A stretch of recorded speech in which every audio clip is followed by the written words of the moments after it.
Meskipun Universitas Gadjah Mada, UGM, sudah secara resmi menegaskan bahwa ijazah Presiden Joko Widodo adalah asli, masih ada sekelompok orang, termasuk yang memiliki latar belakang akademik yang tetap bersikeras menyatakan bahwa ijazah tersebut palsu.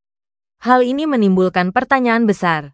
Mengapa para cendekiawan dan akademisi yang seharusnya mengedepankan rasionalitas dan metode ilmiah tetap mempertahankan pandangan yang bertentangan dengan fakta? 1. Bias kognitif dan confirmation bias. Salah satu faktor utama adalah confirmation bias, yaitu kecenderungan seseorang untuk hanya mencari, menginterpretasikan, dan mengingat informasi yang mendukung keyakinan yang sudah ada, sekaligus mengabaikan bukti yang bertentangan. Dalam konteks ini, jika seseorang sejak awal memiliki pandangan negatif terhadap Jokowi, mereka akan cenderung mencari informasi yang mendukung pandangan tersebut, meskipun bukti yang ada menunjukkan sebaliknya. 2. Kepentingan politik dan delegitimasi lawan.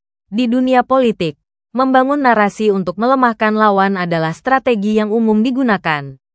Beberapa cendekiawan dan akademisi yang terafiliasi dengan kubu politik tertentu mungkin memanfaatkan isu ini sebagai alat delegitimasi terhadap kepemimpinan Jokowi.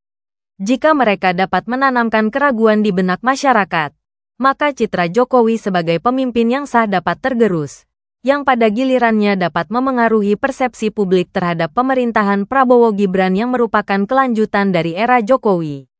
3. Polarisasi politik yang tajam. Sejak Pilpres 2014, Indonesia mengalami polarisasi politik yang semakin tajam. Polarisasi ini menciptakan kubu-kubu yang sulit menerima kebenaran yang datang dari pihak lawan. Dalam suasana politik yang terpecah ini, bahkan para akademisi pun bisa terjebak dalam groupthink, yaitu kecenderungan untuk mengikuti pendapat kelompok tanpa mempertimbangkan fakta secara objektif.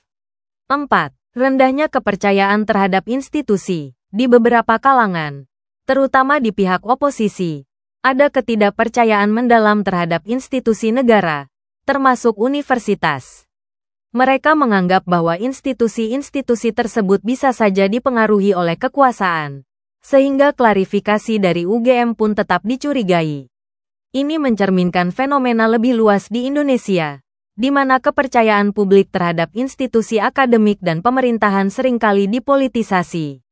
Kesimpulan, para cendekiawan dan akademisi yang masih mempertahankan narasi bahwa ijazah Jokowi palsu kemungkinan besar terdorong oleh campuran bias kognitif, kepentingan politik, polarisasi yang tajam, dan ketidakpercayaan terhadap institusi. Hal ini menunjukkan bahwa meskipun pendidikan tinggi dapat menurunkan kapasitas berpikir kritis seseorang, faktor sosial, politik, dan psikologis tetap bisa memengaruhi cara seseorang memproses informasi. Oleh karena itu, untuk menghadapi fenomena semacam ini, masyarakat perlu semakin meningkatkan literasi informasi, skeptis terhadap klaim-klaim tanpa bukti, dan tetap mengutamakan logika serta data dalam menilai sebuah isu.